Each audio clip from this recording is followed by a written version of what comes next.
देखिए, अपनी हार को सामने देख एक डरी हुई, बौखलाई हुई, कायर बीजेपी चुनावों को रद्द करना चाहती है। आप सब जानते हैं कि इस चुनाव में साफ मेजॉरिटी, साफ बहुमत इंडिया गठबंधन के पास है। ये पहला सामना है, पहला मुकाबला है भाजपा का, और इस चुनावों में साफ तौर पे बहुमत इंडिया गठबंधन के पास है।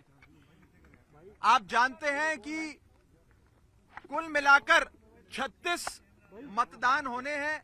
36 में से 20 से अधिक वोट इंडिया के पास हैं और 14 से 15 वोट भाजपा के पास हैं। यानी कि साफ तौर पे इंडिया गठबंधन ये चुनाव जीतने जा रहा है। लेकिन अपनी हार को अपनी आंखों के सामने देख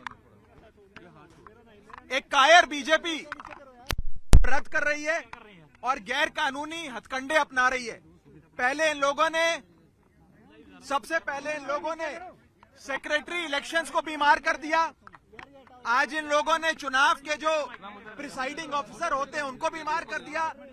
ऐसा लगता है कि पूरी की पूरी बीजेपी इंडिया गठबंधन को अपने सामने देख बीमार हो गई है। और बीजेपी क्या मैसेज देना चाहती है इस देश में कि ये इस देश का लोकतंत्र क्या इतना कमजोर है कि जब बीजेपी चुनाव जीतने की स्थिति में होगी तो चुनाव होगा, लेकिन अगर भाजपा ये चुनाव हार रही है तो चुनाव नहीं होगा। क्या ये मैसेज देना चाहती है भाजपा? और मुझे ये कहने में रत्ती भर भी गुरेज नहीं है कि भाजपा की हालत उस बच्चे जैसी हो गई है जो जब एक गली के क्रिकेट मैच में आउट होता है तो अपना बल्ला लेकर चला जाता है, अपना बैट लेकर चला जाता है और कहता है कि अब मैच नहीं होने दूंगा मैं, अब गेम खत्म हो गई। इस देश को क्या नॉर्थ कोरिया बनाना चाहती है भाजपा कि चुनाव ही रद्द करा दिए जाए? ये बहुत खतरा है इस देश के लोकतंत्र को भाजपा से। और मैं आपको साफ तौर पे ये कहना चाहता हूं कि अगर इंडिया गठबंधन एकजुट होकर ऐसे लड़ता रहा तो वो दिन दूर नहीं कि भाजपा इतनी बीमार हो जाए कि भाजपा को लोकसभा 2024 के चुनावों से भी भागना पड़ जाए। आम आदमी पार्टी ये फैसला और कांग्रेस पार्टी हम सब मिलकर ये कि हम हाईकोर्ट का दरवाजा खटखटाएंगे, कोर्ट में जाकर इंसाफ की, न्याय की गुहार लगाएंगे और हर संभव प्रयास करेंगे कि मेयर का चुनाव हो जिसमें साफ तौर पे इंडिया गठबंधन जीत रहा है और भाजपा हार रही है। अभी तो आप सोचिए कि ये छोटा सा चुनाव है मेयर का और इसमें इंडिया गठबंधन ने भाजपा की नींद उड़ा दी है। 2024 के लोकसभा चुनाव में भाजपा का क्या हश्र इंडिया गठबंधन और भारत की 135 करोड़ आबादी करेगी, ये आप सोच सकते हैं।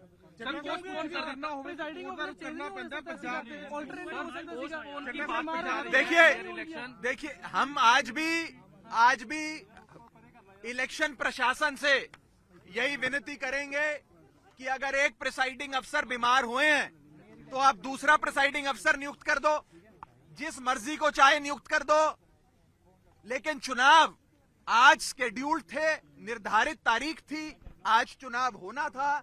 अगर आज चुनाव नहीं होता है और भाजपा पहले सेक्रेटरी इलेक्शंस को बीमार करती है, फिर प्रिसाइडिंग अफसर को बीमार करती है, फिर इलेक्शन रद्द करती है, ये साफ दिखाता है कि एक कायर बीजेपी इंडिया गठबंधन के हाथों अपनी हार को देखते हुए डर गई, बौखला गई और उस बच्चे जैसा बर्ताव कर रही है जो बच्चा गली क्रिकेट में आउट होने के बाद अपना बल्ला लेकर घर चले जाता है कि अब मैच नहीं होगा।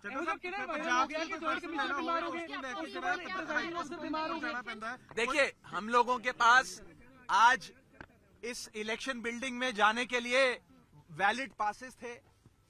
हम समय पर पहुंचे, लेकिन ये बताया गया कि एंट्री बंद कर दी गई है और एंट्री इसलिए बंद कर दी गई है क्योंकि प्रिसाइडिंग अफसर अचानक से बीमार पड़ गए हैं। बताया जा रहा है कि प्रिसाइडिंग अफसर भी बेचारे एक अस्पताल से दूसरे अस्पताल जाने का प्रयास कर रहे हैं, लेकिन कोई अस्पताल उन्हें भर्ती नहीं कर रहा। क्योंकि वो वास्तव में बीमार नहीं है, लेकिन ये हथकंडे हैं भाजपा के। ये दिखाता है कि भाजपा इस देश के लोकतंत्र को खत्म करने के लिए और निष्पक्ष चुनाव, फ्री एंड फेयर इलेक्शंस को खत्म करने के लिए किसी भी हद तक जाएगी। मेरा आप सबके माध्यम से देश की जनता को भी निवेदन है कि पार्टियां आएंगी जाएंगी, सरकारें भी बनेंगी बिगड़ेंगी, लेकिन इस देश के लोकतंत्र को बचाने के लिए भाजपा से छुटकारा पाना जरूरी है। अगर भाजपा बनी रहे चुनाव रद्द कर देगी और भारत को नॉर्थ कोरिया बना देगी। तो फिर क्या करेंगे? देखिए, ये आज जो चंडीगढ़ में हुआ ये झलकी है। भारतीय जनता पार्टी 2024 के चुनावों में भी हर संभव हथकंडा अपनाएगी। चुनावों को, फ्री एंड फेयर इलेक्शंस को, निष्पक्ष चुनाव को इन्फ्लुएंस करने के लिए, प्रभावित करने के लिए। इसीलिए इस देश की 135 करोड़ जनता को साथ आना होगा, इंडिया गठबंधन को और मजबूत होना होगा और मजबूती से भाजपा का सामना करना होगा। बाकी बातचीत एक बार हाईकोर्ट का फैसला आ जाए उसके बाद करेंगे। हमने हाईकोर्ट में गुहार लगाई है कि निष्पक्ष चुनाव हो और नए प्रिसाइडिंग अफसर आज ही नियुक्त किए जाएं, ताकि आज ही निर्धारित जो डेट है उस पर चुनाव कराया जाए। बहुत बहुत शुक्रिया।